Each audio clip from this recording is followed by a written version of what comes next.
Marseille, un frère d'Ahmed Anachi, le ressortissant tunisien qui a tué 2 jeunes femmes à Marseille il y a une semaine, a été arrêté en Italie, a indiqué dimanche 8 octobre au soir la police italienne dans un communiqué.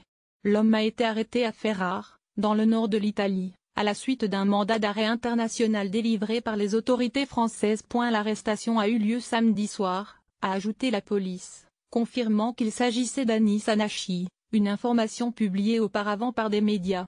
Anis Anachi est accusé de complicité et de participation à une association terroriste.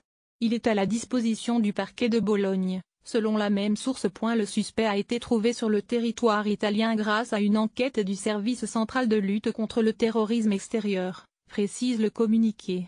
Il a combattu en Syrie, ont annoncé lundi les autorités italiennes. Il avait un passé comme foreign fighter combattant étranger en Syrie, a déclaré Claudio Galzerano, chef de l'antiterrorisme international au sein de la police italienne, lors d'une conférence de presse à Rome. Ahmed Anachi, le Tunisien de 29 ans qui a tué dimanche dernier 2 jeunes femmes dimanche à la gare Saint-Charles de Marseille, avant d'être abattu par la police, a vécu plusieurs années à Aprilia, au sud de Rome.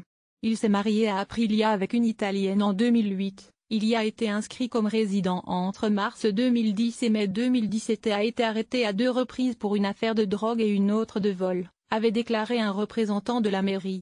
Il a ensuite été radié des listes communales, faute d'avoir renouvelé son certificat de résidence, mais nous savons qu'il n'habitait plus sur la commune depuis 2015, avait-il ajouté. Le groupe État islamique a revendiqué les 2 meurtres de Marseille mais les enquêteurs français n'ont rien trouvé qui puisse relier l'assaillant à l'organisation djihadiste. Lire aussi, l'assaillant de Marseille et celui de Berlin ont vécu dans la même ville. La remise en liberté de l'assaillant la veille de l'attaque suscite des interrogations. Aucun élément ne relie à ce stade l'assaillant de la gare Saint-Charles à Deschamps. Voyez une correction.